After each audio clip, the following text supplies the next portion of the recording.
tiap jam ku memerlukanmu. Engkaulah yang memberi sejahtera-Mu.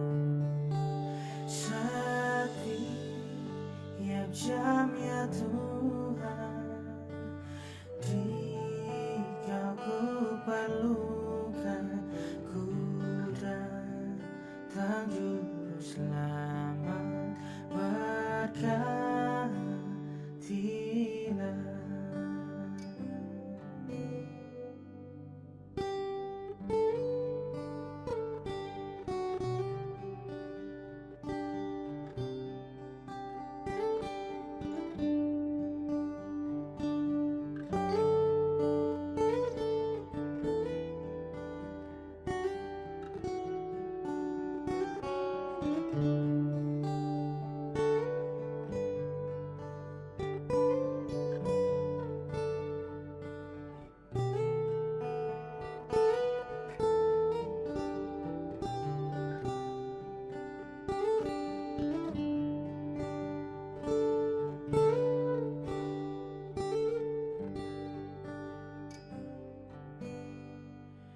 Ya Tuhan, tiap jam di suka dukaku, jikalau Tuhan jauh, percuma hidupku.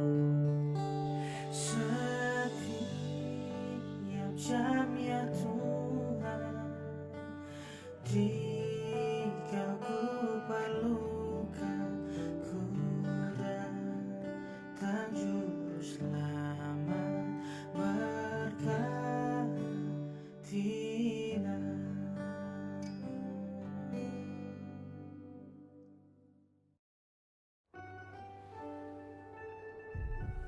Karena kangenmu, Tuhanku, bila hati kawanku terluka oleh tingkah ujarku, dan kehendakku jadi panduku, ampunilah.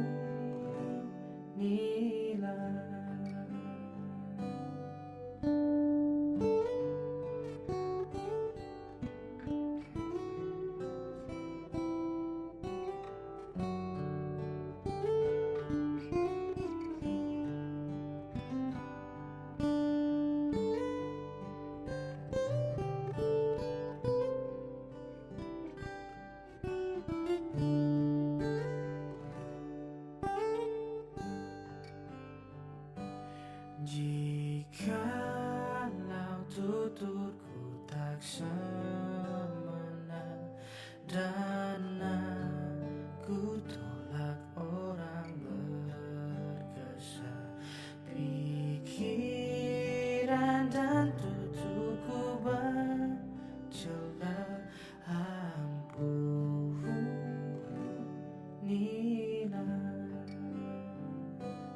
Dan hari ini aku bersembah serta padamu Bapa, berserah, berikan daku kasih-Mu mesra,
Saya mau ikut Yesus.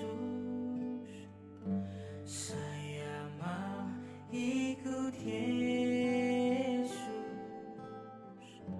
sampai selama-lamanya. Meskipun saya susah menderita dalam dunia, saya mau ikut Yesus sampai selama-lamanya.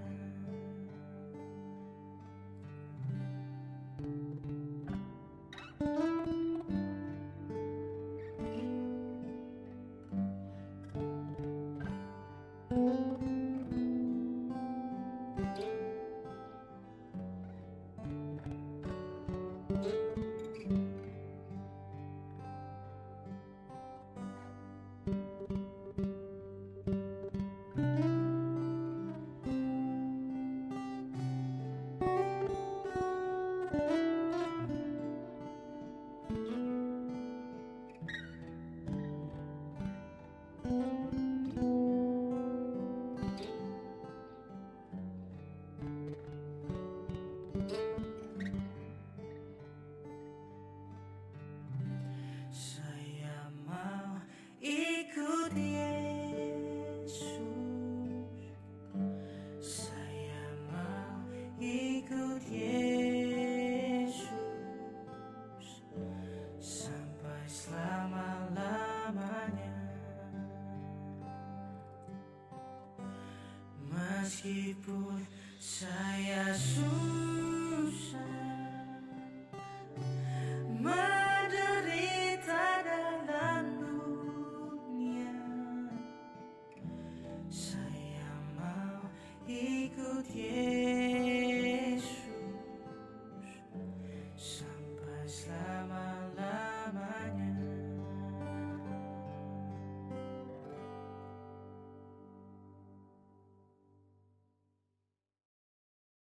Tuhan, Kau gembala kami, tuntun kami domba-Mu. Berilah kami menikmati hikmat pengorbanan-Mu. Tuhan Yesus, Juru Selamat, kami ini milik-Mu. Tuhan Yesus, Juru Selamat, kami ini milik-Mu.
Kehendak-Mu kami cari, ingin turut maksud-Mu.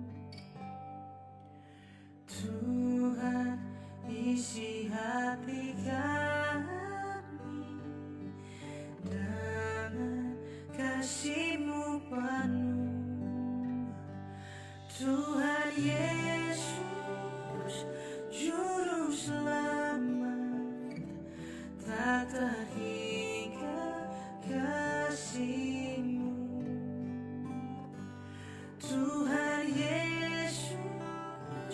Juru selamat tak terhingga kasih-Mu.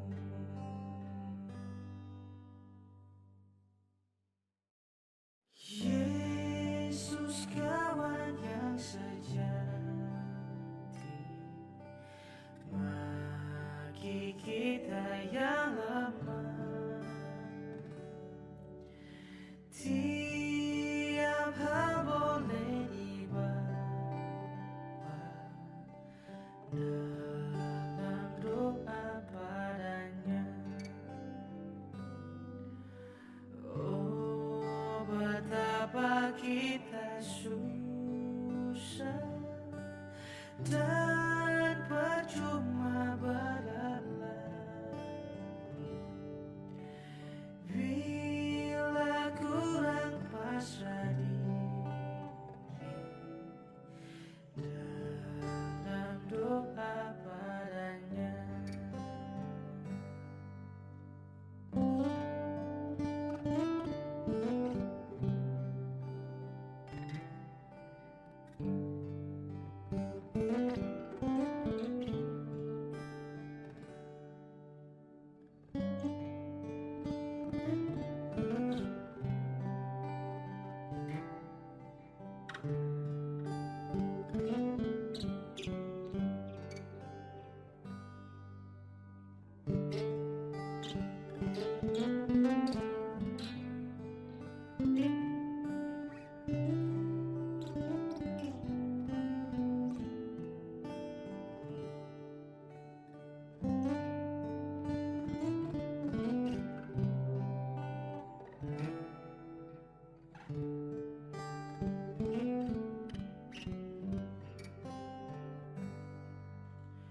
Jika oleh pencobaan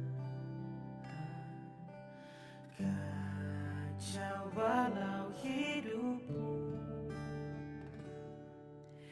jangan kau berputus asa, pada Tuhan berseru.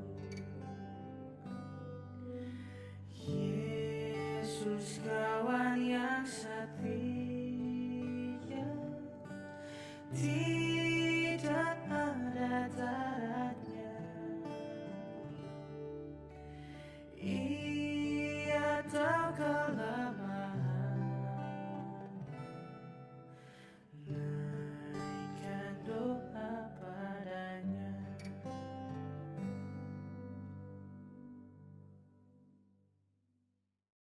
Jika jiwaku berdoa kepadamu, Tuhanku, ajar aku terima saja pemberian tanganmu dan mengaku seperti Yesus di depan sengsaranya.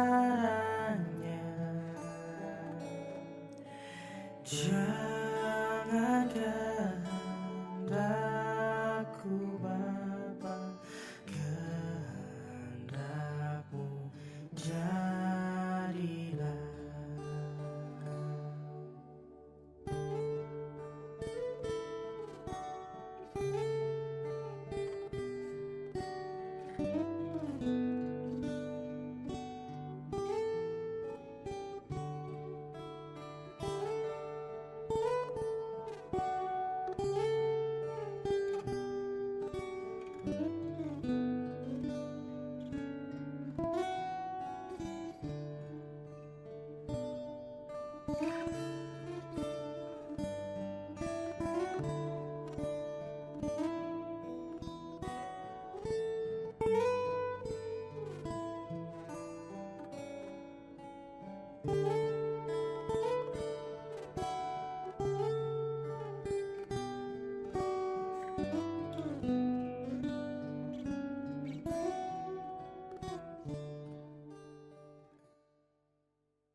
Selamat pagi, selamat hari Senin semua.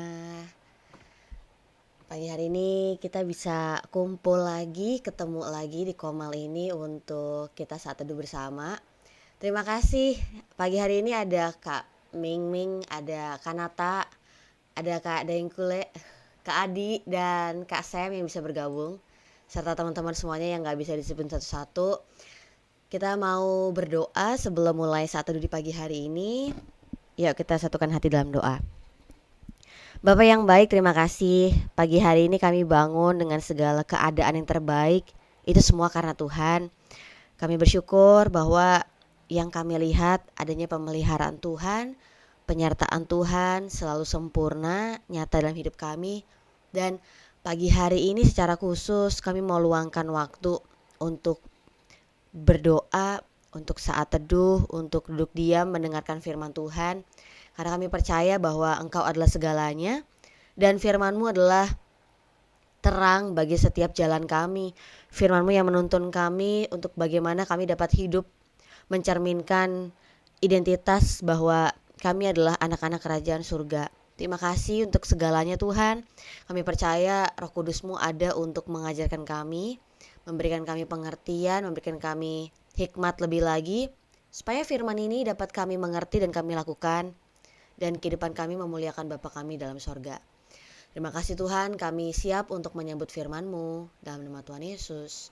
Amin.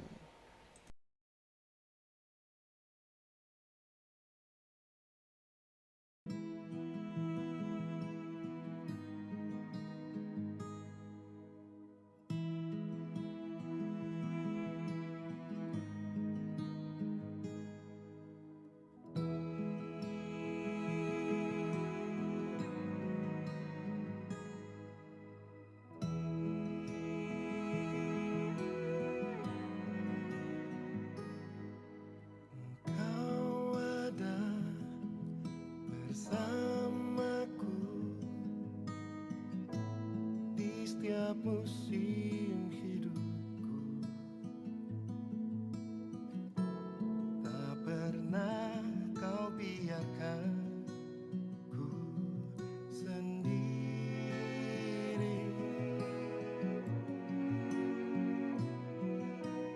Kekuatan di jiwaku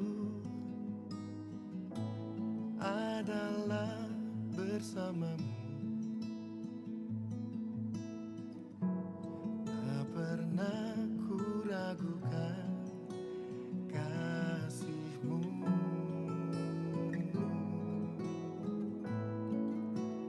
Bersamamu Bapa, ku lewati semua. Perkenanan-Mu ya teguhkan hatiku. Engkau yang bertindak, memberi pertolongan. Anugerah-Mu besar melimpah bagiku.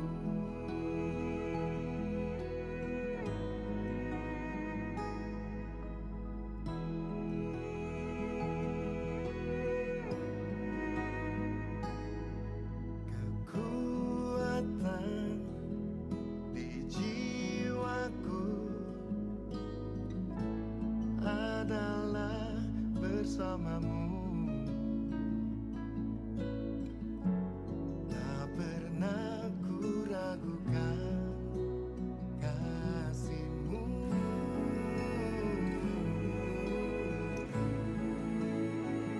Kasih-Mu,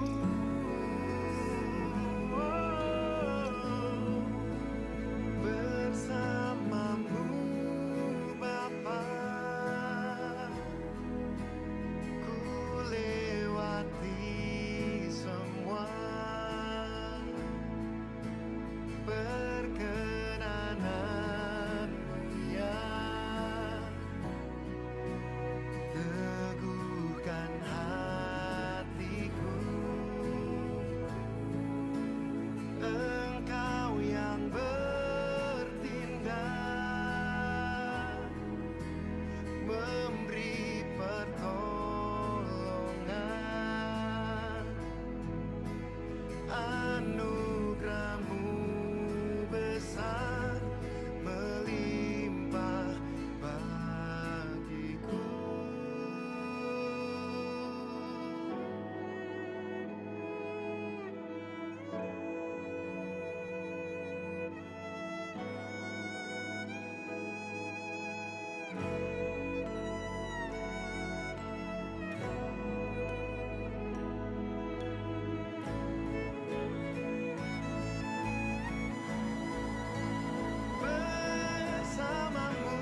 perkenananmu ya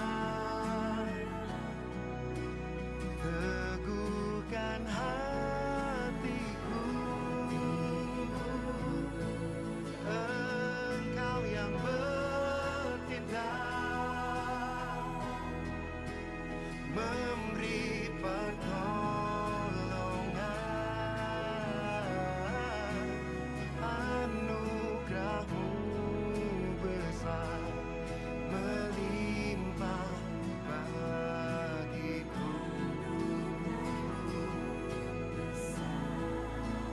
Anugerah-Mu besar melimpah bagiku.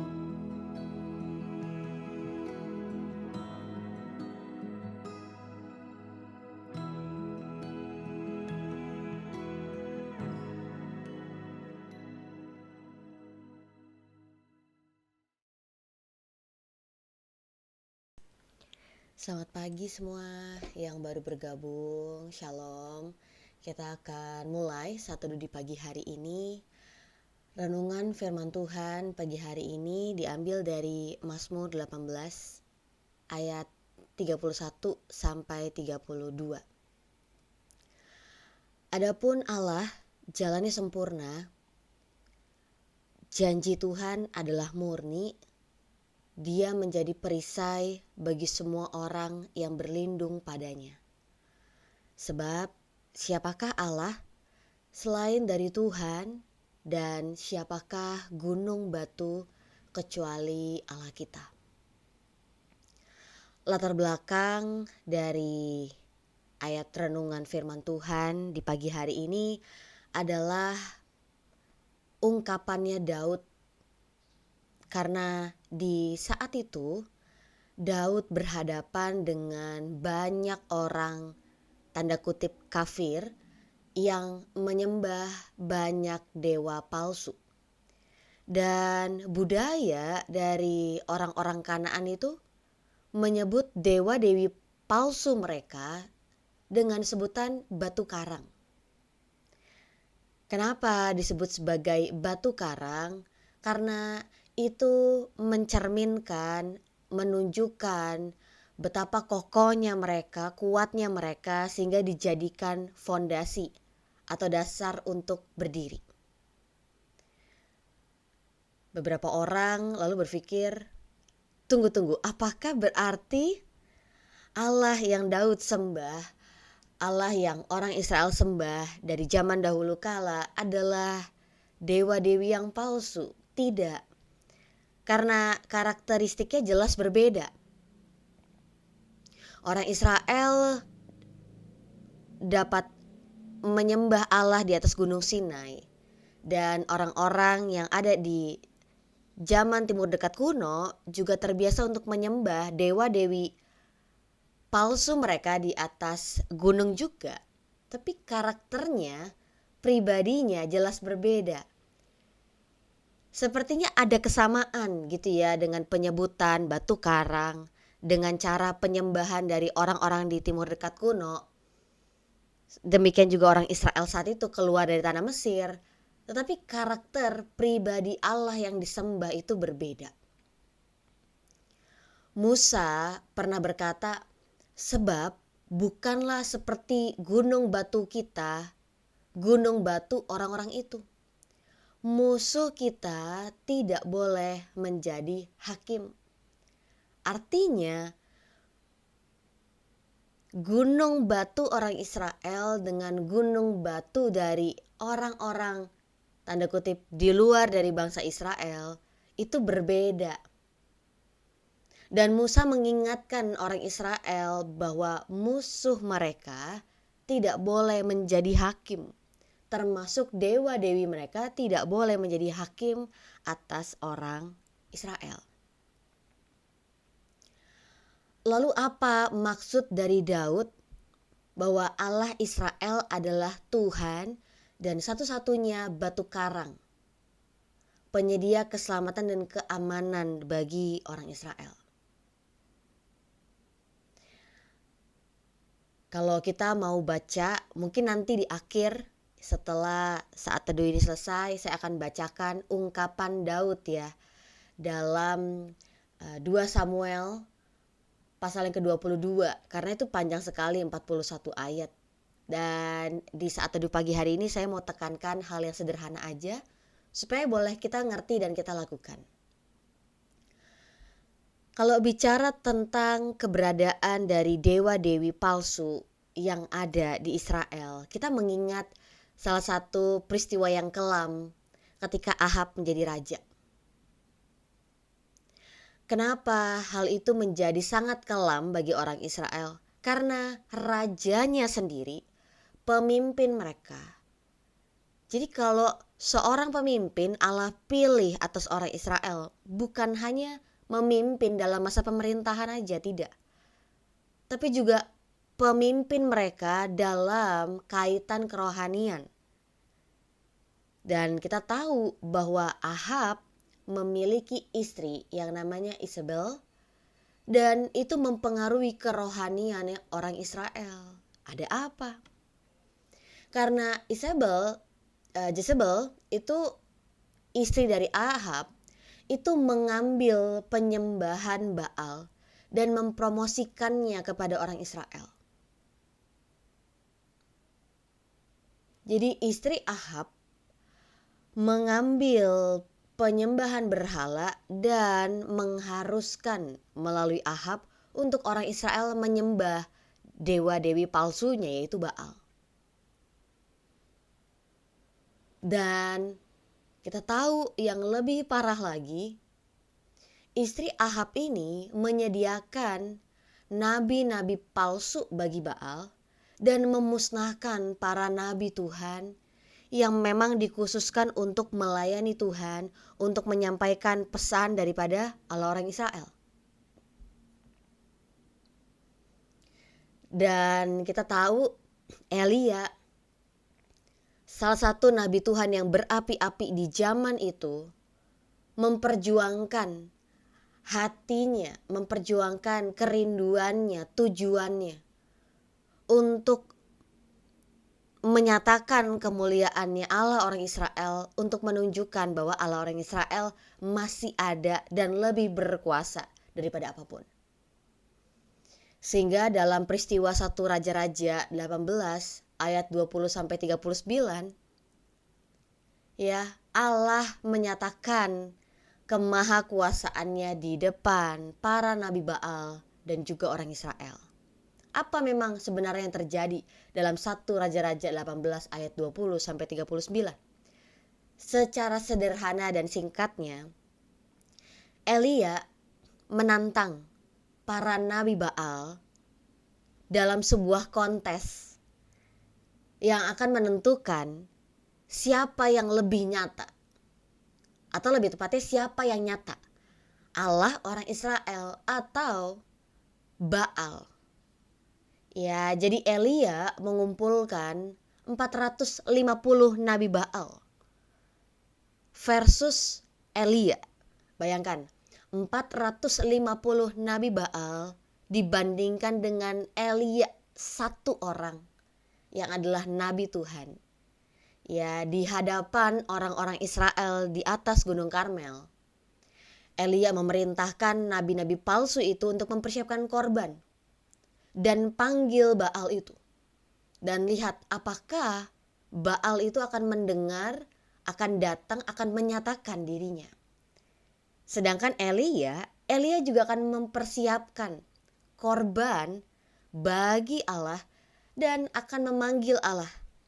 Siapapun yang menjawab panggilan itu dengan api, spesifik ya.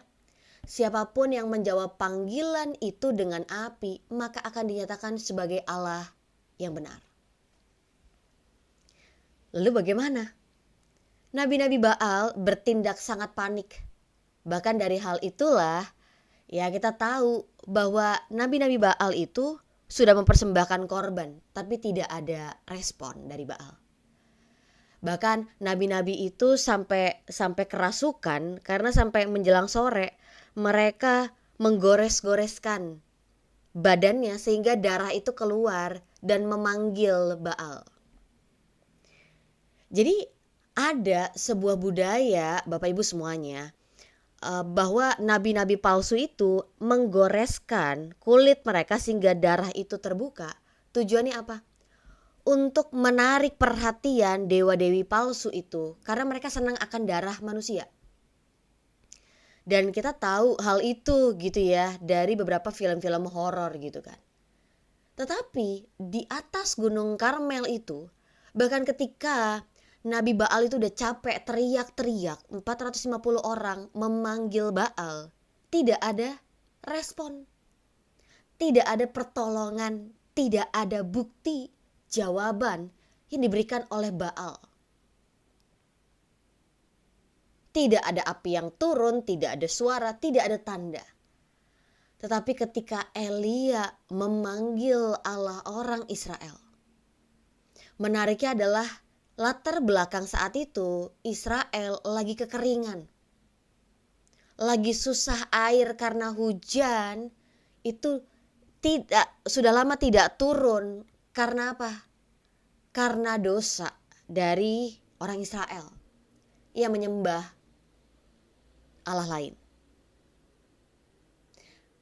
Cara Elia untuk membawa persembahan di hadapan Allah itu berbeda dengan cara dari 450 Nabi Baal. Elia ya itu membangun batu-batu, menyusunnya 12 batu sebagai perwakilan orang Israel, bangsa Israel. Dan Elia menuangkan air. Ini menarik sekali karena berbeda. Kalau mau ada api harus dituang minyak dong. Tetapi justru bertentangan, Elia menuangkan air ke atas mezbah yang Elia bangun. Dan ternyata air itu adalah persembahan Elia, sekalipun saat itu air sangatlah susah untuk dimiliki, mahal juga. Tapi Elia mempersembahkan yang terbaik di hadapan Tuhan. Dan ternyata apa yang jadi perkataan Elia? Tampillah Nabi Elia dan berkata, "Ya Tuhan, Allah Abraham, Ishak dan Israel, pada hari ini biarlah diketahui orang bahwa Engkaulah Allah di tengah-tengah Israel, dan bahwa aku ini hamba-Mu, dan bahwa atas firman mula aku melakukan segala perkara ini. Jawablah aku ya Tuhan, jawablah aku, supaya bangsa ini mengetahui bahwa Engkaulah ya Tuhan, Engkaulah Allah ya Tuhan, dan Engkaulah yang membuat hati mereka tobat kembali." Lalu apa yang terjadi? Firman Tuhan berkata, lalu turunlah api Tuhan menyambar habis korban bakaran, kayu, api, batu, dan tanah itu, bahkan air yang dalam parit itu habis dijilatnya. Ketika seluruh rakyat melihat kejadian itu, sujudlah mereka serta berkata, "Tuhan, Dialah Allah, Tuhan, Dialah Allah." Saya setiap kali baca perikop ini, saya menyaksikan kebesaran Allah itu tidak terbatas. Bukan hanya korban bakaran yang langsung dilalap habis gitu ya oleh apinya Tuhan. Kayu, batu, tanah, tapi juga air. Yang kita tahu itu tidaklah mungkin air dan api bersatu. Tapi bahkan air dalam parit yang Elia persembahkan di hadapan Tuhan sebagai persembahan yang mahal yang dikhususkan bagi Tuhan, itu juga habis dijilat oleh api Tuhan. Luar biasa bukan? Luar biasa. Ketika Allah menyatakan kemuliaannya, kehadirannya, kedaulatannya, itu tidak terbatas oleh apapun. Lalu bagaimana dengan kita di zaman sekarang? Di zaman dimana ada begitu banyak orang punya kepercayaan, ada begitu banyak orang punya tanda kutip pengajaran. Dan kita seringkali menyebutkan bahwa kita menghargai teman-teman kita menerima bahwa ada begitu banyak orang yang punya kepercayaan, keyakinan berbeda dengan kita. Tetapi yang kita yakini dalam hati hanya ada satu, Allah yang benar dan selamanya Dia adalah Allah, tidak pernah berubah. Yesus berkata, "Akulah jalan dan kebenaran dan hidup. Tidak ada seorang pun yang datang kepada Bapa kalau tidak melalui aku." Allah Daud adalah Allah kita dan hanya Dialah Allah. Saya bersyukur bahwa sekalipun ada begitu banyak pengajaran, keyakinan yang ada yang kita dengar, orang-orang begitu berbondong-bondong untuk mengikutinya, mencari tahu tentang keyakinan dan keagamaan mereka masing-masing. Tetapi dalam kehidupan saya, yang membuat saya tidak tergoyahkan, karena saya sudah mengalami Allah yang hidup itu menyatakan kasih-Nya dalam hidup saya. Nggak cuma menyatakan bahwa Dia mengasihi saya, Dia juga ada sebagai pembela saya, sebagai batu karang yang teguh, sebagai kota benteng, kota perlindungan saya. Dan saya sudah saksikan itu nyata dalam hidup saya. Pagi hari ini kita mengingat bagaimana Daud menyebutkan kepada Allah, mengatakan kepada Allah bahwa Allah adalah perisai bagi semua orang yang berlindung padanya. Hanya Allah adalah Tuhan satu-satunya yang menjadi gunung batu kita. Apakah hari ini kita sudah tahu bahwa hanya Tuhan yang jadi gunung batu kita? Hanya Tuhan yang jadi tempat perlindungan kita satu-satunya? Atau kita masih belum mengerti makna bahwa Tuhan adalah satu-satunya gunung batu kita? Atau kita udah tahu tentang hal itu, tapi kita belum bisa percaya sepenuhnya? Pertanyaannya sekarang adalah, apa yang membuat kita sulit untuk percaya seutuhnya kepada Dia? Karena Tuhan, Daud katakan, Allah jalannya sempurna, janjinya murni. Apa yang membuat kita sulit untuk percaya kepada Allah? Apa yang membuat kita sulit untuk seutuhnya mengandalkan Dia? Beda ya Bapak Ibu, kalau kita nih terhadap manusia, kita sulit untuk percaya karena manusia memang bisa berubah. Manusia perkataannya bisa berbeda. Iya kan? Manusia memang tidak bisa dipercaya, betul. Tetapi Allah yang adalah sempurna, Allah yang adalah kebenaran, Allah yang juga mengasihi kita, kenapa kita sulit untuk percaya kepada Yesus? Saya bersyukur pagi hari ini ada beberapa teman-teman yang bergabung untuk mendengarkan firman Tuhan di pagi hari ini. Itu yang dari sejak Komal ini ada, kita doakan supaya ada orang-orang yang belum percaya, orang-orang yang mencari pengajaran bisa masuk dalam Komal ini mendengarkan firman Tuhan. Dan biarkan Tuhan sendiri yang akan menyentuh ya melalui karya Roh Kudus untuk menyatakan kebenaran. Ya, jadi welcome ya KHD K3. Tuhan Yesus memberkati. Ya. Nah, kembali lagi. Apakah kita hanya sekedar tahu bahwa ya Allah adalah gunung batu, tapi mungkin hanya bagi orang Israel aja, Kak? Saya tidak. Enggak. Bagi kita, Yesus adalah batu penjuru. Ya, banyak orang menolak Yesus, tapi bagi kita, Yesus adalah segalanya. Dan karena Tuhan adalah gunung batu kita bisa kapanpun kita memerlukannya, kapanpun kita mau berlindung, kapanpun kita perlu pertolongan, kita bisa pergi berlari kepada Yesus. Sekarang apa yang membuat kita sulit untuk percaya, mengandalkan Yesus seutuhnya, percaya kepadanya?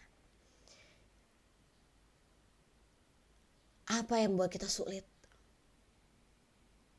Ternyata salah satu halangan untuk kita seutuhnya percaya kepada Allah, karena kita yang lebih percaya pada diri sendiri. Karena kita yang mengandalkan diri sendiri dan kita gak mau percaya dan mengandalkan orang lain. Bukan orang lain bahkan, pribadi lain, yaitu Yesus. Saya mau katakan, sadarilah kita ini hanya ciptaan. Kita ini hanya ciptaan manusia yang pasti gak lepas dari yang namanya kelemahan dan keterbatasan. Itu sebabnya Allah yang kita kenal adalah Allah yang sempurna, yang tidak terbatas, yang kita bisa andalkan. Akui kalau hari ini kita lagi gak tahu apa yang harus kita lakukan. Akui aja kalau hari ini kita lagi gak tahu masalah begitu berat, kita gak tahu harus apa. Akui aja kalau kita lagi capek, sakit, lemah, dan kita perlu Tuhan dalam hidup kita. Allah yang sempurna, yang perkasa, yang ajaib, yang hebat, yang maha kuasa, yang maha tahu itu, kita bisa kok untuk mengandalkannya. Jangan hanya kita sekedar tahu, jangan hanya kita sekedar dengar dari apa kata orang, seperti yang Ayub katakan. Dahulu aku mengenal Allah hanya dari apa kata orang, hanya dari perkataan orang, hanya dari kesaksian orang atau pengajaran orang lain.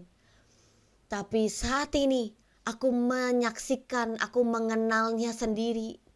Itu yang menjadi kerinduan saya juga sebagai seorang hamba Tuhan. Bahwa kita semuanya bisa menyaksikan sendiri pekerjaan Tuhan yang luar biasa dalam hidup kita. Tuhan mungkin bisa bekerja melalui 1-2 cara dalam kehidupan orang lain. Tetapi Tuhan yang ajaib, Tuhan yang dahsyat itu juga bisa bekerja dengan cara yang di luar daripada rencana kita, pengetahuan kita dalam hidup kita. Sekarang pertanyaannya adalah, apakah kita mengizinkan Tuhan untuk berkarya dalam hidup kita? Apakah kita mengizinkan untuk kita menyerahkan hidup kita seutuhnya, sepenuhnya kepada Tuhan? Apakah kita dengan mulut kita mengatakan, Tuhan, jadilah kehendak-Mu di bumi seperti di surga. Jadilah kehendak-Mu dalam hidupku Tuhan seperti di dalam surga. Apakah kita pernah memintanya? Karena Allah yang maha besar, Allah yang maha ajaib, Allah yang maha kuasa adalah Allah yang menciptakan kita, memberikan kita kehendak bebas. Yang artinya Allah menghargai, menghormati setiap keputusan kita.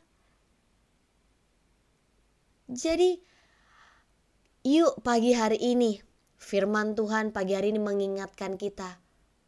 Karena Allah adalah sempurna, jalannya adalah kebenaran bagi kita. Kita bisa mengandalkannya, kita bisa berlindung padanya. Emang siapa lagi yang kita bisa andalkan? Orang lain? Apakah orang lain selalu bisa angkat telepon kita dan tolongin kita sesuai kebutuhan kita? Kan tidak. Apakah orang-orang yang kita kasihi akan selalu bisa untuk mengerti kita, mengasihi kita tanpa batas, tanpa syarat? Kan tidak. Apakah diri kita selalu bisa untuk selalu kuat, selalu benar, selalu punya ide yang kreatif? Apakah kita selalu bisa berhikmat? Tidak. Sehingga kita perlu Tuhan. Dan menariknya adalah ketika kita merendahkan hati kita bahkan merendahkan diri kita di hadapan Tuhan. Tuhan, aku bukan siapa-siapa. Dan memang aku gak bisa apa-apa di hadapan Tuhan. Tuhan tidak pernah memandang hina orang-orang yang remuk hatinya, orang-orang yang hancur hatinya, hidupnya. Tuhan gak pernah pandang hina. Karena firman Tuhan yang mengatakan Tuhan dekat dengan orang-orang yang rendah hati. Tuhan gak pernah memandang hina orang-orang yang sudah hancur di hadapannya, gak pernah dipandang hina. Justru kasihnya begitu besar ya tangannya terbuka untuk menerima kita, untuk memeluk kita, untuk menuntun kita. Itulah Allah yang benar. Saya bersyukur kapanpun saya lagi lemah, kapanpun saya lagi terbatas, kapanpun saya lagi gak bisa untuk berkata-kata, yang saya pegang bahwa Allah saya adalah Allah yang penuh kasih, Allah yang mengasihi saya dan menerima saya apa adanya. Tangannya selalu terbuka kepada saya, untuk saya bisa datang kepadanya dan dipenuhi oleh kasih-Nya. Dan di dalam kasih-Nya saya dibaharui. Dari tadi saya sakit, lalu saya dipulihkan. Dari yang sebelumnya saya hancur, lalu saya dikuatkan kembali. Dari yang sebelumnya saya gak punya harapan, saya diberikan keyakinan bahwa saya bisa percaya dan berharap kepadanya, karena masa depan saya ada di dalamnya. Dan saya bersyukur Allah yang sama adalah Allah yang mengasihi Bapak Ibu semuanya. Tangannya selalu terbuka kepada kita. Sekarang pertanyaannya adalah, apakah kita ingat bahwa ada pribadi yang begitu mengasihi kita melebihi orang tua kita, melebihi pasangan kita, melebihi sahabat-sahabat kita. Dia memiliki kasih yang sempurna yang gak pernah habis bagi kita. Jadi tunggu apa lagi? Tunggu apa lagi untuk kita sepenuhnya percaya, mengandalkannya, untuk kita sepenuhnya taat kepadanya. Karena saya gak pernah lihat dalam hidup saya bahwa Tuhan menuntun saya kepada kebinasaan. Tidak pernah. Ngalami tantangan, ngalami proses, saya alami itu. Tapi saya gak pernah lihat bahwa Tuhan menuntun saya kepada jalan yang Dia tidak pimpin. Saya gak pernah melihat Tuhan itu menuntun saya kepada jalan yang Dia tidak ada di sana. Saya bersyukur bahwa Allah yang besar, Dia ada menuntun saya, tapi Dia juga ada menjaga saya.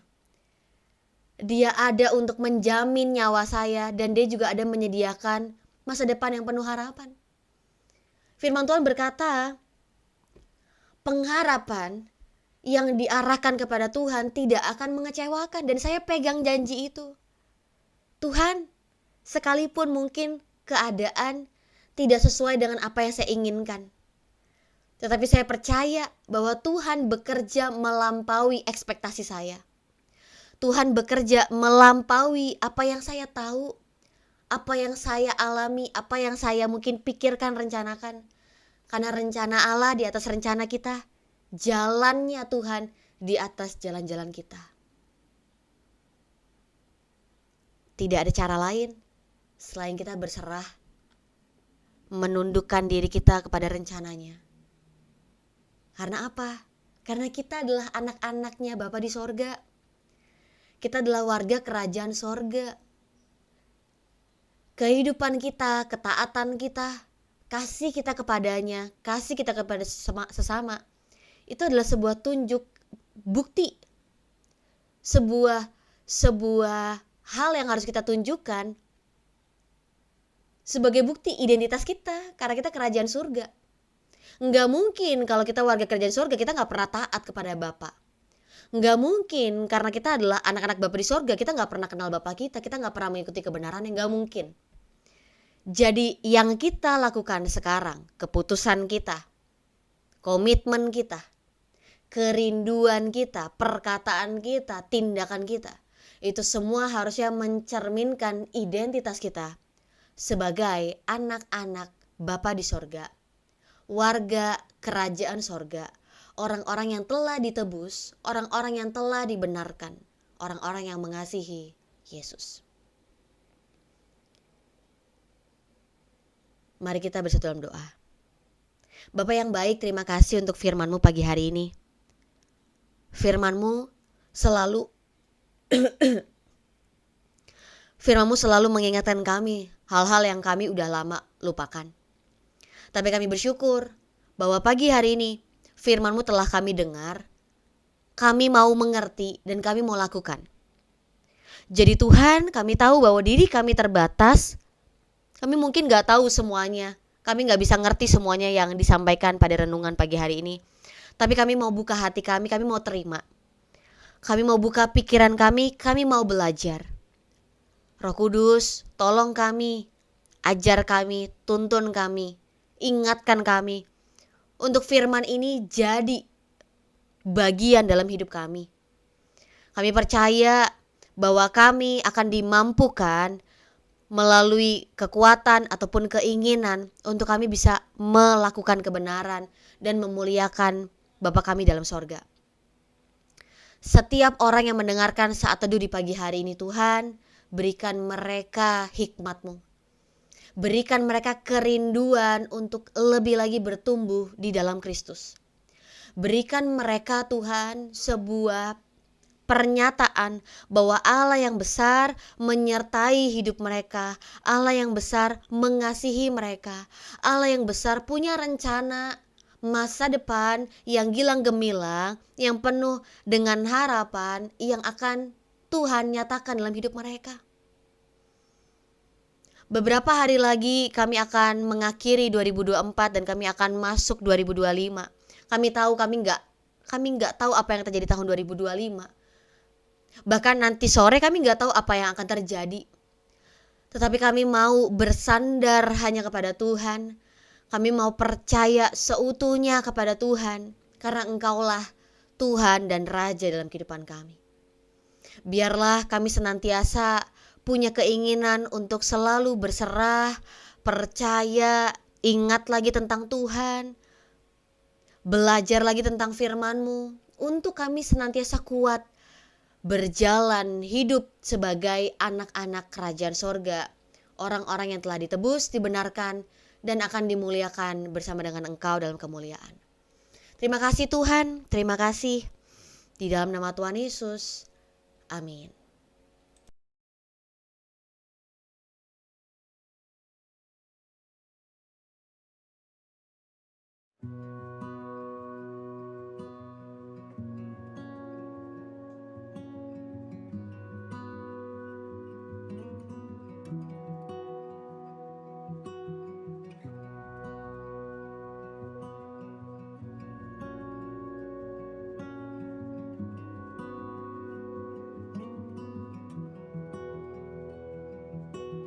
Bapa kau setia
Shalom semua, selamat pagi. Saya kayaknya mau bahas yang ini deh.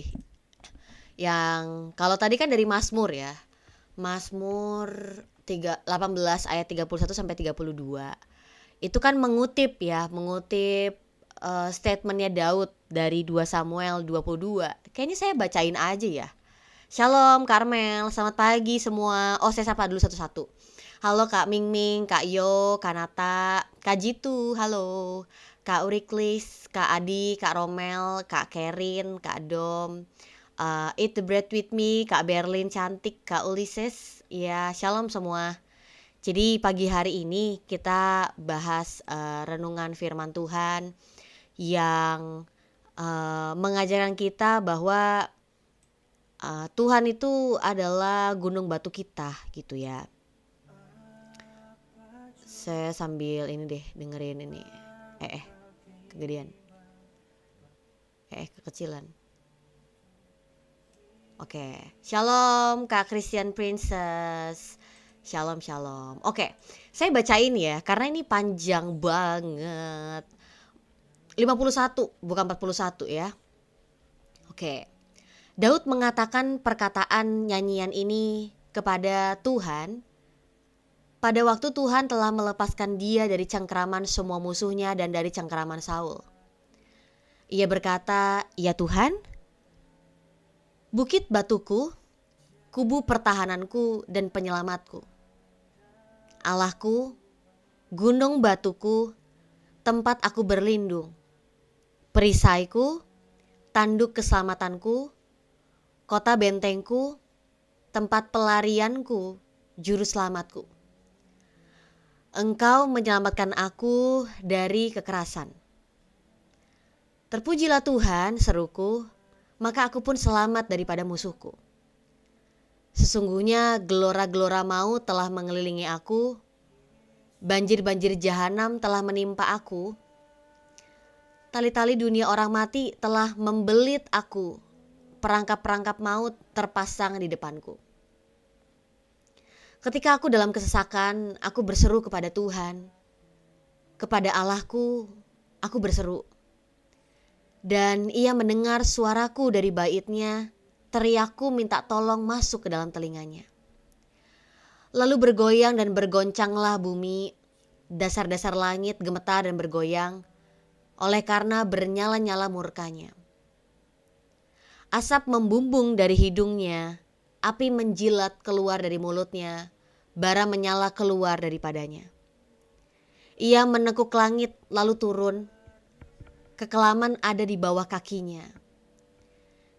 Ia mengendarai kerub lalu terbang dan tampak di atas sayap angin. Dan ia membuat kegelapan di sekelilingnya menjadi pondoknya. Air hujan yang gelap, awan yang tebal. Karena sinar kilat di hadapannya, bara api menjadi menyala. Tuhan mengguntur dari langit yang maha tinggi, memperdengarkan suaranya. Dilepaskannya panah-panah sehingga diserakannya mereka, yakni kilat-kilat sehingga dikacaukannya mereka.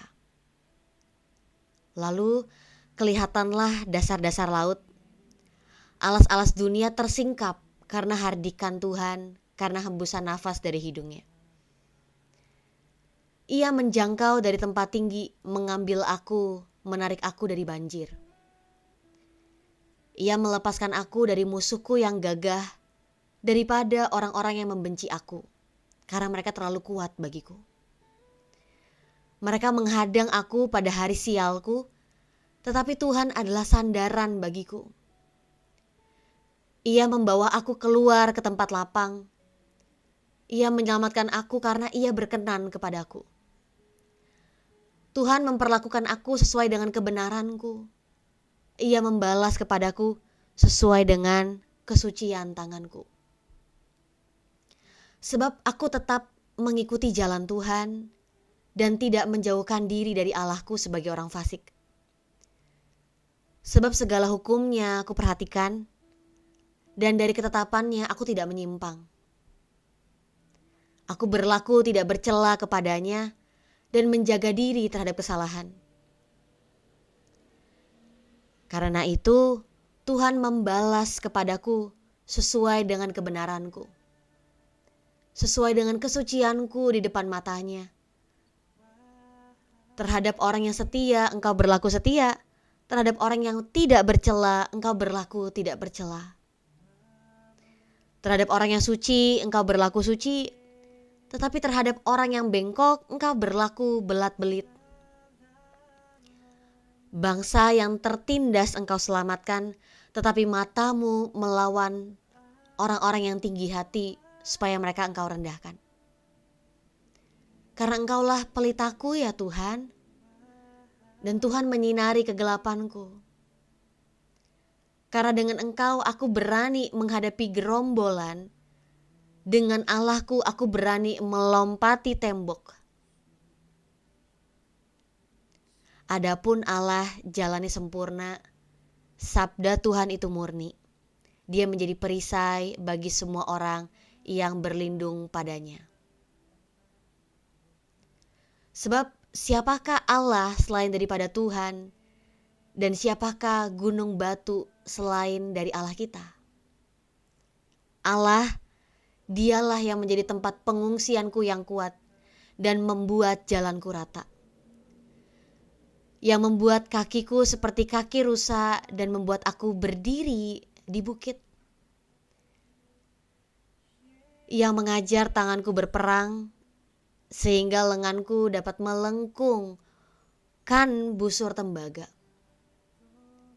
Juga kau berikan kepadaku perisai keselamatanmu, dan kebaikanmu telah membuat aku besar. Kau berikan tempat lapang untuk langkahku dan mataku tidak goyah. Aku mengejar musuhku sampai mereka kupunahkan, dan tidak berbalik sebelum mereka kuhabiskan. Aku menghabiskan dan meremukkan mereka, sehingga mereka tidak bangkit lagi dan mereka rebah di bawah kakiku. Engkau telah mengikat pinggangku dengan keperkasaan untuk berperang. Engkau tundukkan ke bawah kuasaku orang yang bangkit melawan aku. Kau buat musuhku lari daripadaku. Orang-orang yang membenci aku, mereka kubinasakan. Mereka berteriak minta tolong, tapi tidak ada yang menyelamatkan. Mereka berteriak kepada Tuhan, tapi Ia tidak menjawab mereka. Aku menggiling mereka halus-halus seperti debu tanah. Aku menumbuk mereka dan menginjak-injak mereka seperti lumpur di jalan. Dan Engkau meluputkan aku dari perbantahan bangsaku. Engkau memelihara aku sebagai kepala atas bangsa-bangsa. Bangsa yang tidak kukenal menjadi hambaku. Orang-orang asing tunduk menjilat kepadaku. Baru saja telinga mereka mendengar, mereka taat kepadaku. Orang-orang asing pucat, layu, dan keluar dari kota kubunya dengan gemetar. Tuhan hidup, terpujilah gunung batuku, dan ditinggikanlah kiranya Allah, gunung batu keselamatanku. Allah yang telah mengadakan pembalasan bagiku, yang telah membawa bangsa-bangsa ke bawah kuasaku, dan yang telah membebaskan aku daripada musuhku. Dan Engkau telah meninggikan aku mengatasi mereka yang bangkit melawan aku.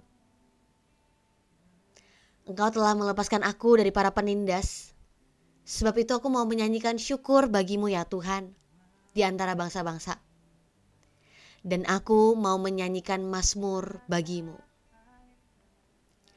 Ia mengaruniakan keselamatan yang besar kepada raja yang diangkatnya. Dan menunjukkan kasih setia kepada orang yang diurapinya. Kepada Daud dan anak cucunya untuk selama-lamanya. Wah, ini mazmur Daud. Indah banget ya. Kenapa saya buat indah? Karena Daud juga pernah mengalami masa sulit. Masa kesesakan. masa yang begitu kelam karena Daud masih dikejar-kejar, bukan hanya sama musuh-musuhnya aja, tapi sama Saul juga, raja orang Israel saat itu. Dan kita tahu Daud bukanlah pribadi yang langsung mau membalaskan Saul atas semua kejahatannya, bukan. Tapi dari Daud kita belajar bahwa Daud tetap memilih untuk melakukan kebenaran. Dengan apa? Dengan menghormati Saul sebagai raja orang Israel yang diurapi oleh Tuhan. Dan dari setiap mazmur-mazmur yang Daud tuliskan, atau bahkan mazmur-mazmur lain yang kita lihat dalam kitab Mazmur ataupun kitab-kitab yang lain, kita bisa loh untuk merenungkan itu Bapak Ibu. Ketika kita lagi gak tahu harus berdoa apa, saya udah nyerah banget, saya udah gak tahu harus bicara apa di depan Tuhan, kita bisa menaikkan mazmur bagi Tuhan. Baca aja, renungkan aja. Contohnya seperti ini. Ya Tuhan, bukit batuku, kubu pertahananku dan penyelamatku. Katakan itu aja di hadapan Tuhan. Allahku, gunung batuku, tempat aku berlindung. Renungkan itu, Tuhan. Apakah saya sudah mengenal Engkau sebagai gunung batu saya ya? Apakah di hadapan-Mu aku hanya menjadikan Engkau satu-satunya tempat aku berlindung? Atau aku justru menjadikan yang lain sebagai gunung batuku, tempat aku berlindung? Kita bisa bawa mazmur ini di hadapan Tuhan, tapi kita bisa secara jujur juga dalam hati kita. Apakah kita sudah menjadikan Tuhan sebagai gunung batu kita? Apakah kita sudah menjadikan Tuhan sebagai tempat pelarian kita? Kenapa kita takut untuk berlari kepada Tuhan? Padahal Tuhan sudah menyediakan dirinya sebagai tempat perlindungan kita, keselamatan kita, kota benteng kita. Daud katakan, ketika aku dalam kesesakan, aku berseru kepada Tuhan. Kepada Allahku, aku berseru. Tuhan, aku lagi berada dalam kesesakan. Keadaanku lagi sulit sekali. Aku juga udah kehilangan harapan, aku gak tahu harus apa. Tetapi aku mau berseru kepada Tuhan. Dan aku percaya firman-Mu yang mengatakan ketika aku berseru, Tuhan akan mendengarkan. Dan Tuhan akan menjawab aku.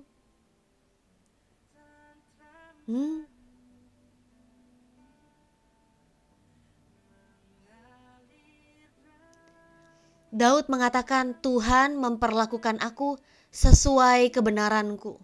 Ia membalas kepadaku sesuai dengan kesucian tanganku. Sebab aku tetap mengikuti jalan Tuhan dan tidak menjauhkan diri dari Allahku sebagai orang fasik.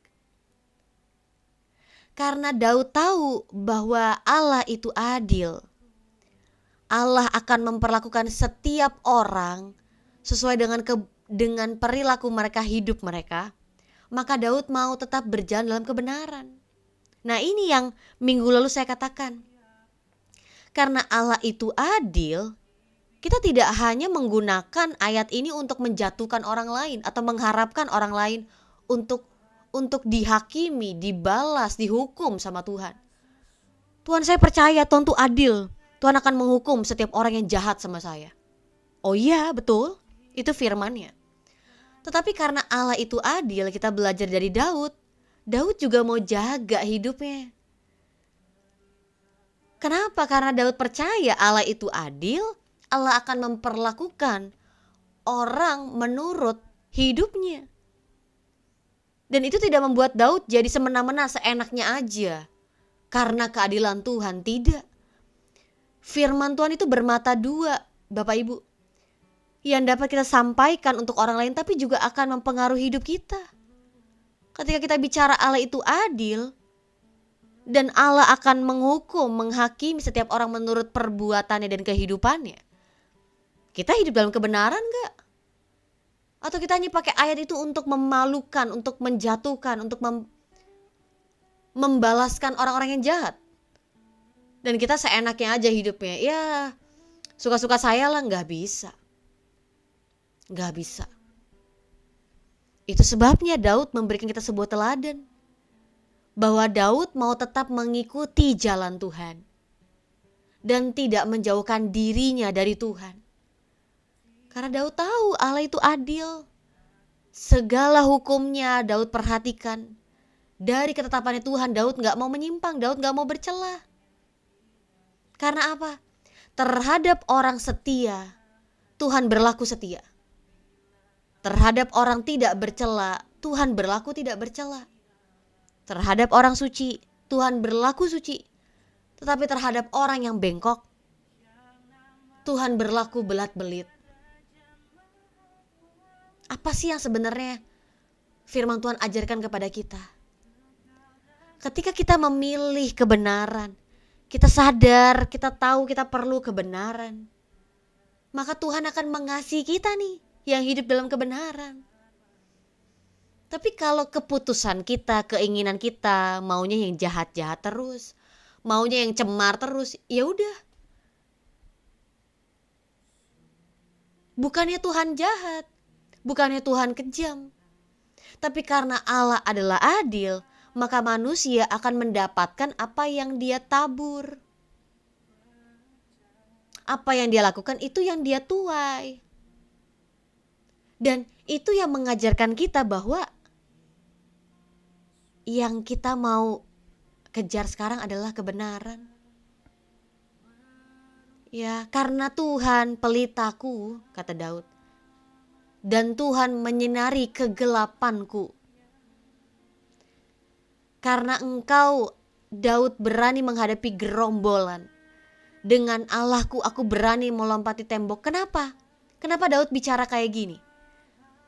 Karena tadi Daud mau untuk setia. Sekalipun Daud tahu Daud bukan orang setia.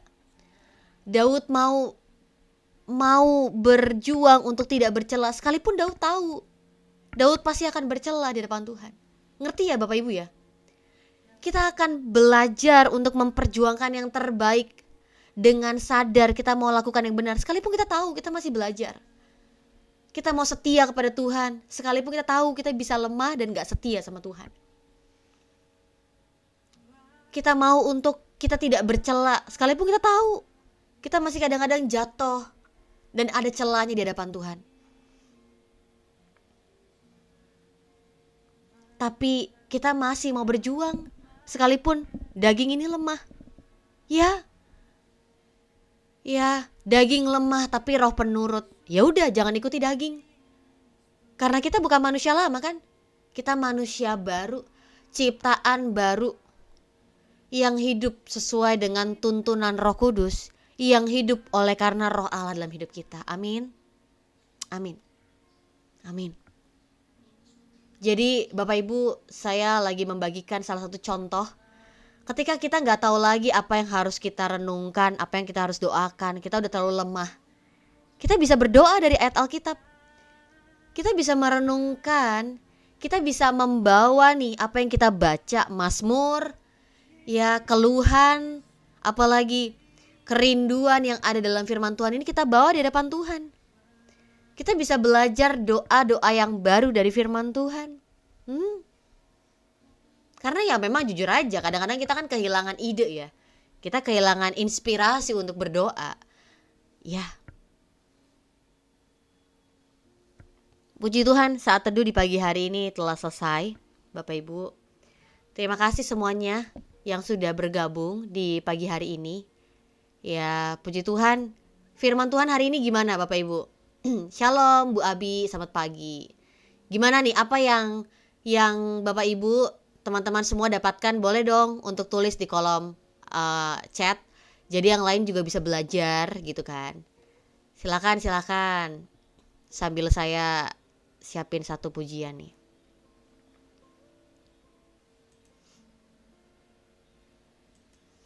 Boleh ya, jadi yang lain juga belajar dari teman-teman yang lain, gak cuma dari saya aja. Iya.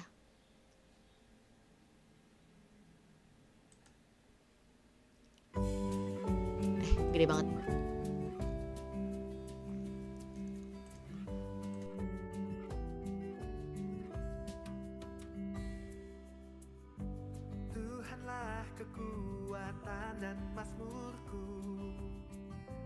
Dia gunung batu dan keselamatanku.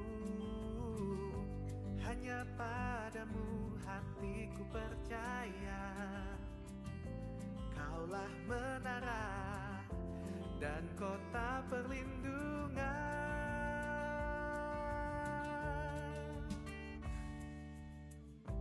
Ku mau selalu bersyukur sebab cintamu padaku takkan pernah berubah. Hatiku percaya walau bumi bergoncang, gunung-gunung beranjak, namun kasih setiamu tak pergi dariku.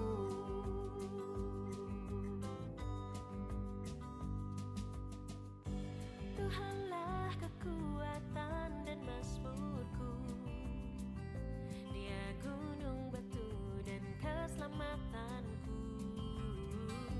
Hanya padamu hatiku percaya. Kaulah menara dan kota perlindungan.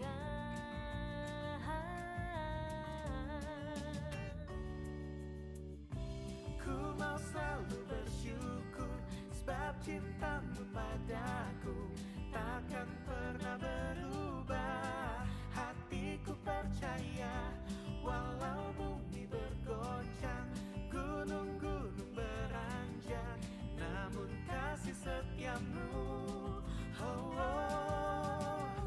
Ku mau selalu bersyukur sebab cintamu padaku takkan pernah berubah. Hatiku percaya walau bumi bergoncang, gunung-gunung beranjak, namun kasih setiamu tak pergi dariku.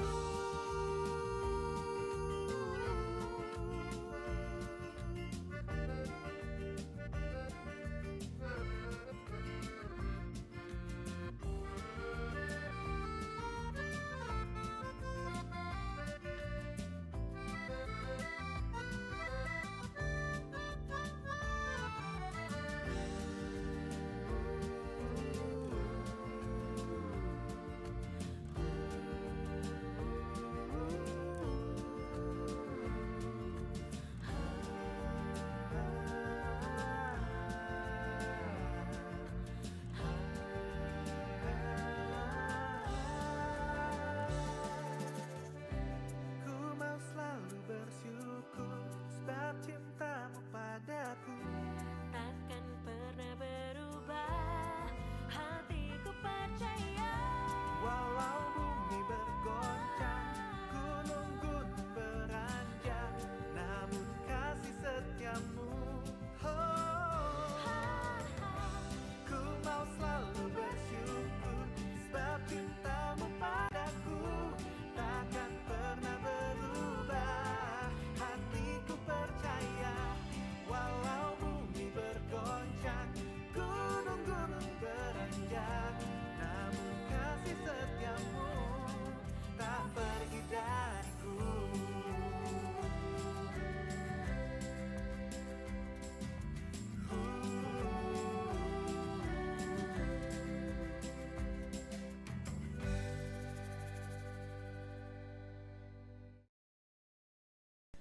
Ya. Bagus nih katanya Kak Jitu ya. Kak Jitu bilang tadi Daud mengungkapkan, menyatakan, membuktikan bahwa logika kita ini ya harus dibuang dan percayakan bimbingan dan kuasa Tuhan. Ya, mungkin ada yang pernah bertanya nggak sih, kita sebagai orang Kristen nggak boleh pakai logika. Kita sebagai orang Kristen nggak boleh untuk punya otak gitu kan. Nggak, bukan gitu maksudnya ya Bapak Ibu ya. Bukan berarti sejak saya menjadi orang Kristen saya nggak pernah pakai otak saya. Tidak seperti itu. Tidak ada firman Tuhan yang mengatakan demikian ya Bapak Ibu. Yang firman Tuhan katakan adalah kita bisa mengasihi Tuhan dengan segenap kekuatan kita, dengan segenap akal budi kita juga gitu. Jadi ya bukan berarti jadi orang Kristen kita nggak pernah pakai logika gitu. Ya tidak. Hanya pakai apa? Perasaan aja gitu. Enggak. Jadi gini, dimengertinya. Bahwa Daud bisa aja untuk berencana. Daud bisa aja untuk membangun strategi. Betul ya, Daud bisa aja untuk apa? Membentuk sebuah perencanaan untuk membalaskan musuh-musuhnya. Bisa nggak? Bisa. Apalagi kita tahu ada begitu banyak orang sebenarnya yang mendukung Daud, iya kan? Ada begitu banyak orang yang mengasihi Daud gitu. Karena memang Daud versus Saul itu tuh orang-orang tahu tidak ada kesalahan dalam diri Daud gitu ya. Saulnya aja yang tanda kutip kesetanan gitu ya. Nah, jadi meskipun kita bisa berencana Bapak Ibu, kita bisa nggak punya kemampuan untuk balas orang lain? Bisa. Kita bisa punya strategi nggak? Kita bangun strategi untuk menjatuhkan orang lain, orang-orang yang telah menjatuhkan kita, orang-orang yang telah membuat kita menderita. Ada dong, bisa dong. Tetapi kita tidak memilihnya. Bedanya gitu. Jadi jangan ada yang di Komal ini berkata bahwa semenjak saya jadi orang Kristen, saya tidak pernah pakai otak saya, tidak pernah pakai logika saya. Bukan. Tidak begitu ya. Kita boleh punya kehendak, kita boleh punya keinginan, kita boleh punya ini nih, otak ya. Bahkan justru semakin kita kenal firman Tuhan, nih kita makin banyak mengalami pembaharuan akal budi nih. Ya, hikmat kita makin bertambah. Tapi bukan hikmat manusia, hikmat daripada Allah kan gitu. Nah, tetapi yang kita dahulukan adalah kehendaknya Tuhan. Yang kita dahulukan adalah rencananya Tuhan. Ya, jadi bukannya sejak saya menjadi orang Kristen, saya tidak pernah berpikir lagi dengan otak saya. Saya tidak pernah berusaha lagi pakai kekuatan saya. Bukan seperti itu maksudnya. Ya. Kita bisa berprestasi, ya itu karena Tuhan. Kita bisa berprestasi untuk kemuliaan Tuhan. Kita bisa berprestasi untuk menyatakan kemuliaan Tuhan. Jadi beda ya. Kita pakai akal budi kita untuk kemuliaan Tuhan. Kita pakai nih, kita punya kehendak bebas untuk kemuliaan Tuhan. Ngerti ya Bapak Ibu ya? Jadi kemerdekaan yang telah kita miliki dalam Yesus membuat kita memang bisa lakuin apa aja, tapi bukan untuk melakukan atau jatuh ke dalam dosa, bukan dong. Tapi akhirnya kita beroleh hikmat untuk memilih, oke, kita bisa lakukan apa aja nih. Kita lakukan ini untuk Tuhan. Ngerti ya Bapak Ibu ya? Ya, jadi tadi kaji tuh bagus banget. Daud itu mengingatkan kita untuk bisa berserah dan bersandar kepada Tuhan. Sekalipun Daud bisa bales. Sekalipun Daud ketika ini ya, Saul lagi buang hajat ya, itu bener-bener Daud langsung bunuh Saul tuh bisa, dari belakang tuh bisa. Tapi Daud tidak memilihnya. Daud tidak melakukannya. Karena apa? Karena Daud takut akan Tuhan. Dan takut akan Tuhan tuh sepenting itu Bapak Ibu dalam hidup kita. Ya, banyak beberapa orang bilang, saya gak mau jadi takut akan Tuhan, jadi lemah banget Kak. Loh, justru orang-orang yang memiliki takut akan Tuhan adalah orang-orang yang kuat, adalah orang-orang yang berprinsip, adalah orang-orang yang punya keteguhan. Kenapa? Karena dia gak mau main hakim sendiri, dia gak mau menilai keadaan dari diri sendiri, dia mau percayakan itu sama Tuhan. Ya, jadi biarkan orang-orang sekitar kita bilang apa, lemah banget kamu gak bisa bales gitu kan. Ya kan, lemah banget kamu, orang kayak gitu dibales dong. Oh enggak, karena saya tahu pembalasan itu adalah miliknya Tuhan. Ya, saya menyerahkan penghakiman dan penghukuman itu kepada Tuhan. Kenapa Bapak Ibu? Karena ketika kita berusaha kita jadi hakim, kita gak bisa menghakimi dengan adil dan benar. Kita menghakimi orang dari perspektif kita sendiri. Kita gak tahu bagaimana dari sudut pandang Tuhan terhadap hidupnya. Ya, itu sebabnya kita perlu belajar dari sudut pandang Tuhan, memandang orang-orang di sekitar tuh seperti apa sih? Tuhan kenapa sih dia bisa jadi orang jahat kayak gitu? Kok ada sih orang-orang yang mulutnya kotor kayak gitu? Kalau dulu, saya tuh gampang sebel ya kalau lihat orang-orang kayak gitu. Kenapa sih ada orang-orang jahat? Kenapa sih ada orang-orang yang suka menghakimi kayak gitu? Kenapa sih ada orang-orang yang mulutnya kasar? Iya kan? Tetapi ketika saya belajar untuk melihat dari sudut pandang Tuhan, hatinya Tuhan terhadap orang-orang yang seperti itu, Apa yang terjadi? Ternyata memang orang-orang itu taunya itu yang benar. Ngomong kotor, ngomong kasar, jahatin orang. Yang mereka tahu kebenaran tuh itu. Karena mereka dari dulu digituin sama orang-orang. Karena gak ada yang ajarin mereka. Karena yang mereka tahu itulah yang menyenangkan bagi mereka. Itu hidupnya mereka, ngomongin orang, jahatin orang. Itu kesenangan mereka, ya gimana dong? Nah, jadi saya belajar bahwa kita perlu Tuhan yang jadi hakim yang adil dan benar. Karena belum sepenuhnya penilaian kita itu adalah adil dan benar. Karena gini Bapak Ibu, kalau kita mau adil, kita belum tentu benar. Dan kalau kita mau melakukan yang benar, belum tentu itu adil. Makanya berulang kali ya waktu di renungan di siang hari saya katakan, orang-orang yang bekerja di area hukum itu tahu sekali dilemanya dunia hukum. Dan memang kita tahu tidak ada hukum yang sempurna yang dapat memberikan keadilan dan kebenaran kepada setiap manusia. Pasti ada kurangnya.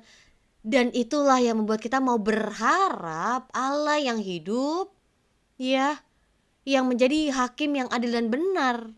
Yang dimana nanti Yesus akan datang kedua kali menjemput kita, bukan hanya menjemput kita, pengantinnya mempelai perempuan, tetapi juga menyatakan nih, menjalankan penghakiman penghukuman. Sedikit bicara tentang akhir zaman. Harusnya bicara tentang akhir zaman, bukannya kita fokus kepada wah penderitaannya, wah nanti bagaimana ini dunia segala macam, bukan ke situ. Tetapi fokus kita adalah karena Allah itu adalah adil dan benar. Allah tidak pernah membiarkan kejahatan dan kecemaran berlangsung begitu lama. Karena nanti ada masanya penghakiman dan penghukuman akan dijalankan bagi setiap makhluk. Ya, termasuk kita. Dan itu sebabnya kita memiliki pengharapan nih. Tuhan Yesus akan datang segera, Tuhan Yesus akan menjalankan penghakimannya. Dia tidak akan membiarkan kejahatan selamanya berlangsung. Ya. Jadi itu sebabnya saya jarang ya bahas tentang akhir zaman. Karena saya lebih mengutamakan apakah Bapak Ibu semuanya sudah memiliki dasar iman yang benar, dasar iman yang teguh. Karena itu akan mempengaruhi sudut pandang kita membaca akhir zaman, melihat akhir zaman. Ya, takut akan Allah adalah permulaan dari hikmat. Itu Amsal yang pertama, ayat yang ke-7, betul. Ya, takut akan Tuhan adalah permulaan pengetahuan, tetapi orang bodoh menghina hikmat dan didikan. Kalau dari Amsal ya, tulisannya Salomo, Amsal ini kalau Bapak Ibu semuanya baca, ini kan juga bisa dibaca oleh orang-orang non-Kristen ya, orang-orang yang belum percaya, mereka juga bisa baca. Dan secara sederhananya, ya pengetahuan, apalagi pengertian, apalagi hikmat itu kalau terus dicecer, dicari tahu, didalami, ujung-ujungnya apa? Takut akan Allah, itu doang. Pengenalan akan Allah. Ya, itu doang sebenarnya ujungnya. Jadi sebenarnya setiap orang yang lagi cari tahu tentang Tuhan, mencari pengertian, kebenaran, ujung-ujungnya bakal itu kok. Mereka akan mengerti bahwa takut akan Allah itu penting dan mereka mau mengenal Allah. Nah, jadi Bapak Ibu, semua pengetahuan, pengertian yang ada yang kita dapatkan dari dunia ini menuntun kita untuk kita mengenal Allah. Bahkan kita tahu bahwa semua orang perlu tahu tentang keselamatan, nggak perlu nggak bisa cuma tahu tentang Allah doang, tahu doang, tapi mereka perlu untuk menerima keselamatan itu supaya mereka diselamatkan. Ya, karena Yesus adalah satu-satunya jalan kebenaran dan hidup. Ya, halo shalom Kak Donat. Ya, mohon maaf ya, saya ada suara bising-bising di latar belakang. Karena mungkin ya yang bagian bersih-bersih itu harus jam-jam segini. Takut nanti kalau udah agak meleng dikit udah hujan lagi. Apalagi nih Bapak Ibu, teman-teman semua yang didapatkan dari saat teduh di pagi hari ini.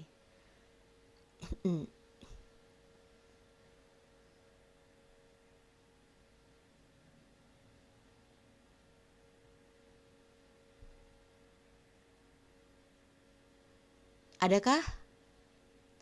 Alkitab inspired oleh Roh Kudus dan yang mengutus Roh Kudus kan Yesus. Ya, amin. Amin. Itu sebabnya Yesus harus uh, kembali ke surga ya, supaya Roh Kudus itu kita terima. Ya, betul, Kak.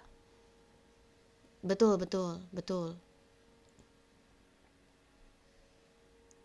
Ya, betul.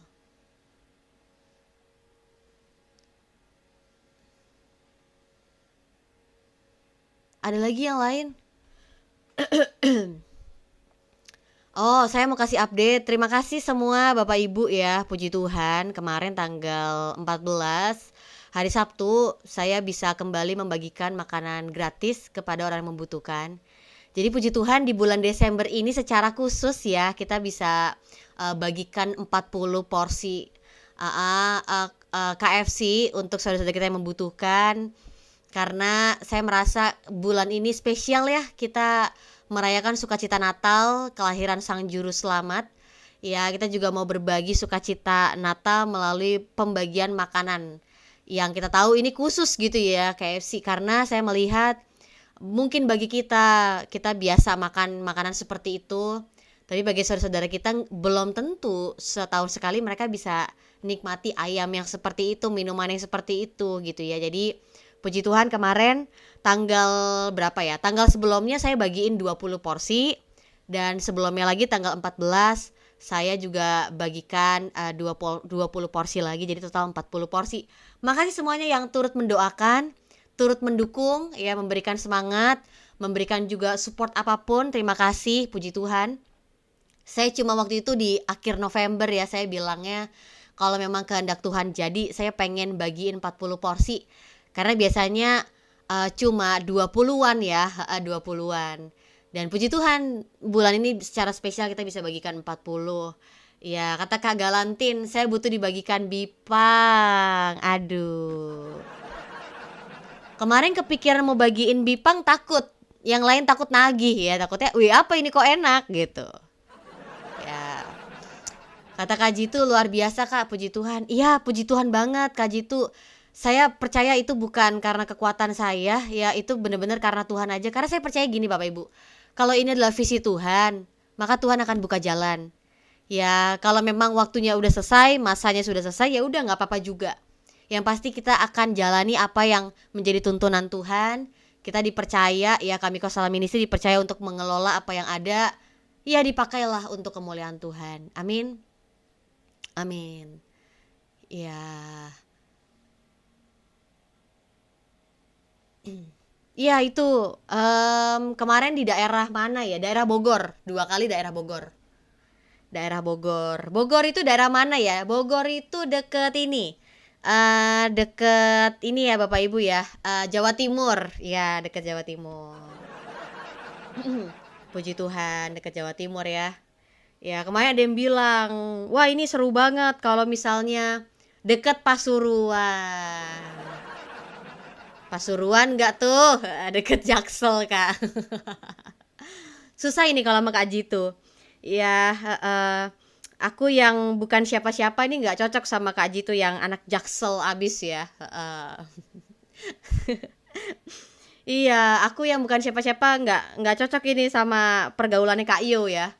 Iya, yang di daerah Lapo-Lapo nggak cocok gitu. Oke, jadi untuk penutup pagi hari ini saya akan naikkan satu pujian. Apa ya? Saya juga nggak ini nih, nggak mempersiapkan canda kalau kata Kak Superboy. Iya. Ini bercanda ya teman-teman semuanya ya, bercanda ya. Kadang-kadang memang gitu. Saya udah biasa serius, pembawaan saya meyakinkan. Lalu orang tuh gampang itu meleng dikit, apa ini gitu ya.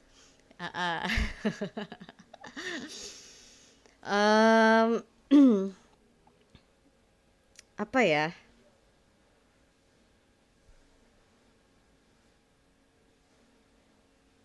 Oh ini aja, ketinggian gak ya? Kita coba ya.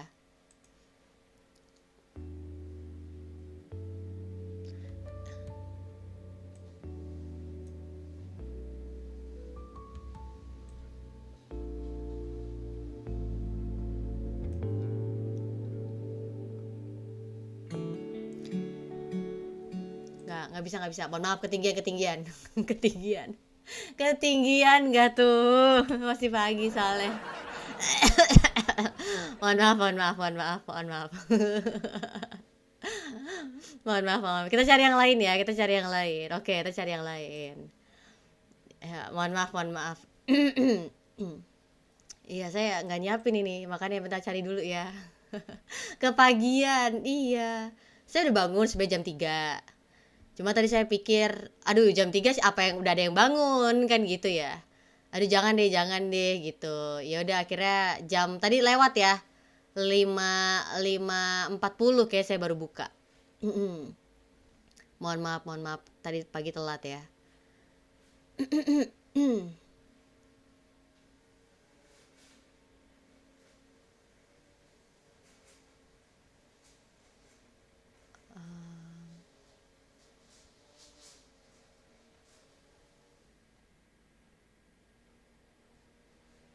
Ya, selamat pagi Kak Sri. Puji Tuhan alarm hari Senin nyala.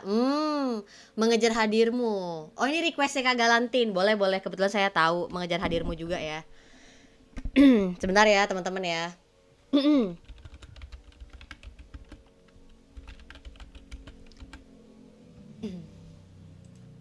Nyampe nggak nih kalau masih pagi? Oke, kita coba.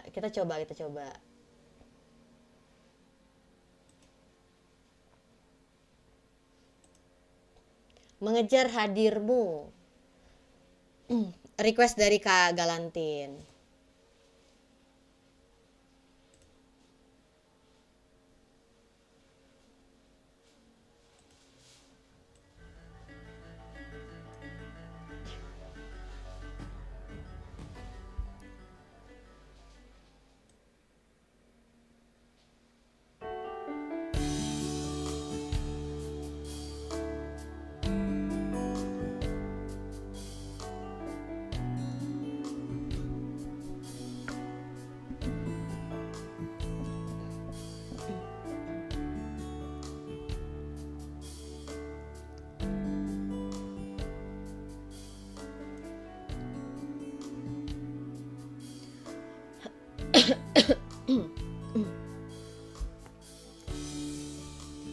Dekat padamu itu rinduku.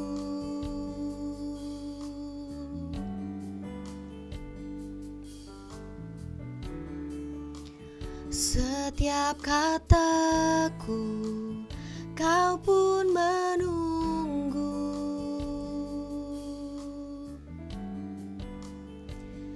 Tak kusangka ku temukan satu kasih yang abadi. Kini ku datang dan ku bawa hidupku.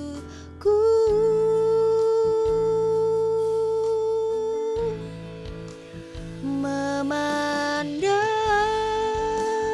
wajahmu, mengikuti kebaikanmu, mengejar hadirmu di dalam hidupku.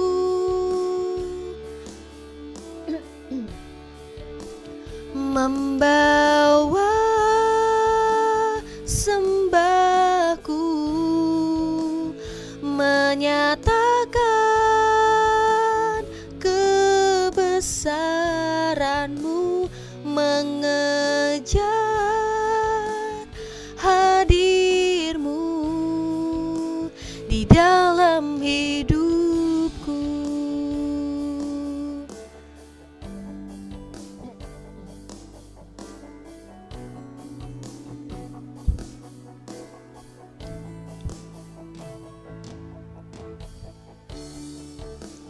Dekat padamu itu rinduku.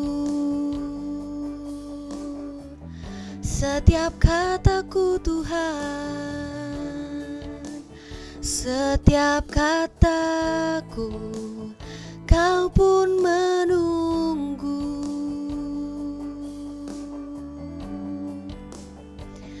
Tak kusangka ku temukan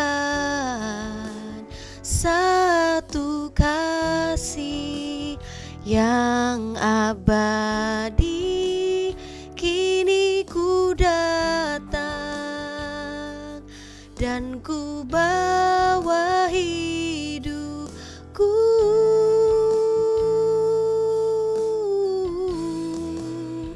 memandang wajahmu, mengikuti kebaikanmu, mengejar hadirmu di dalam hidupku. Oh, membawa sembahku, menyatakan kebesaranmu, mengejar hadirmu dalam hidupku.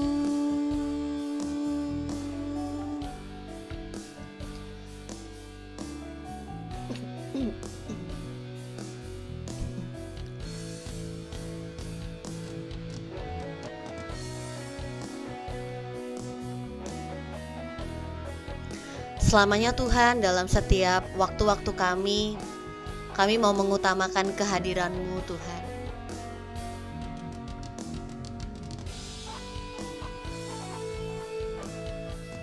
Selamanya dalam kehidupan kami mau utamakan Tuhan dalam kehidupan kami, dan itu cukup.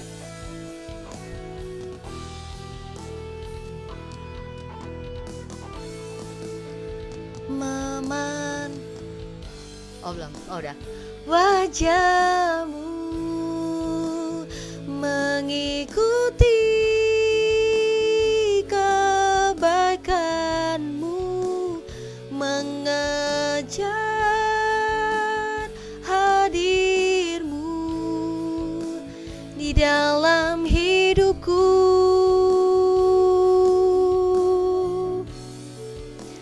membawa sembahku,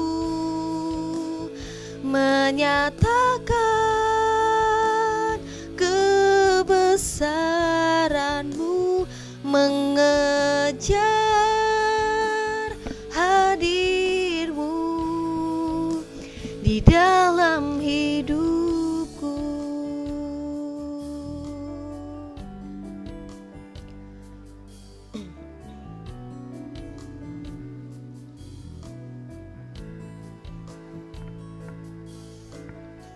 Puji Tuhan, saat teduh pagi hari ini telah selesai, Bapak Ibu semua.